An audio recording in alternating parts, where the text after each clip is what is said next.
Metafiziğin doğuşu Aristoteles'ten günümüze. Metafizik kelimesi Aristoteles'in kendi yazılarında geçmez. Ama onun fikirleri insanlığın varoluşu sorguladığı en eski zihinsel serüvenin temel taşlarını oluşturur. Bugün metafizik dediğimiz düşünce alanı aslında Aristoteles'in Fizik adlı eserinden sonra gelen yazılarına verilen isimle doğdu.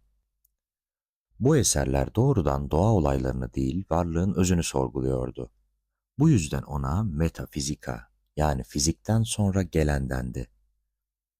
Ancak kelimenin tam anlamı zamanla fizik ötesi şeklinde yorumlandı ve böylece felsefenin en temel alanlarından biri ortaya çıktı: metafizik. Aristoteles'e göre felsefenin en önemli sorusu şuydu: varlık nedir? Bu soru hem basit hem de derin. Çünkü varlık her şeyin temelidir ama aynı zamanda tanımlanması en zor şeydir. Her şeyin var olduğunu biliriz ama var olan şeyin neden var olduğunu açıklamak kolay değildir. Aristoteles varlığı açıklamak için töz kavramını geliştirmiştir.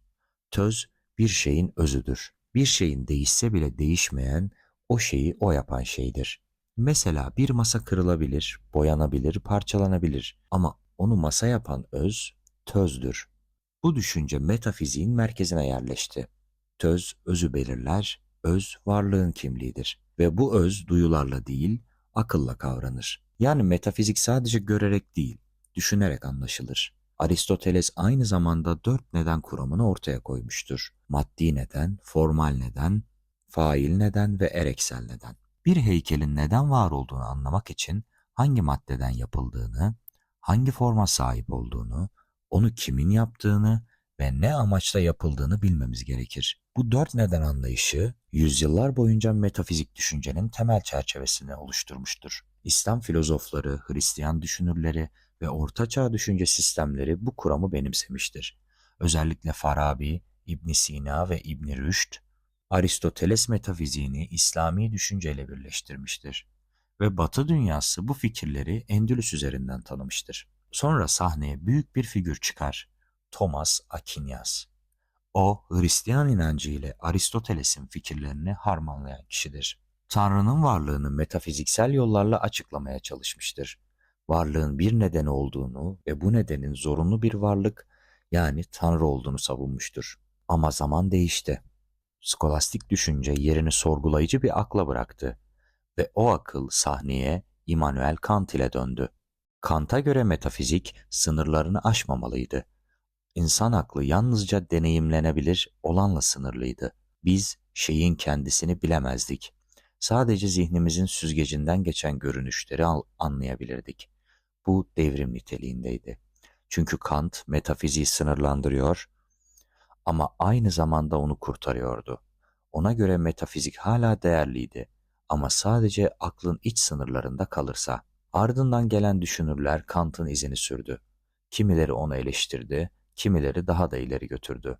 Hegel, evrensel aklın gelişimini metafiziksel bir süreç olarak yorumladı. Ona göre tarih, ruhun kendini gerçekleştirme serüveniydi.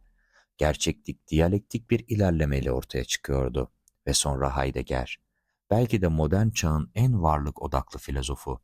Ona göre felsefe varlığın anlamını unutmuştu. Biz hep var olanla ilgileniyorduk ama varlığın kendisini sormuyorduk.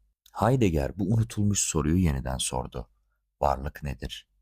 Ona göre insan varlığı anlayabilen tek varlıktı.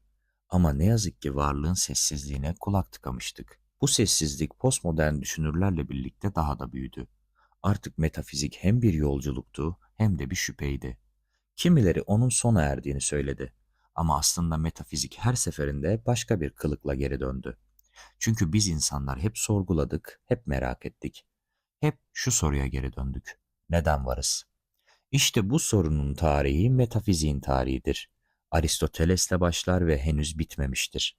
Bugün hala metafizik konuşuyoruz. Çünkü hala evrenin arkasında ne olduğunu bilmiyoruz. Bilim ölçülebilir olanı açıklar ama metafizik ölçülemeyeni sorar. Evrenin ilk nedeni, zamanın mahiyeti, özgür düşünce, bilinç, tanrı. Bu sorular hep metafiziğe aittir ve sen bu sorularla yüzleşiyorsan sen de bir metafizikçisin.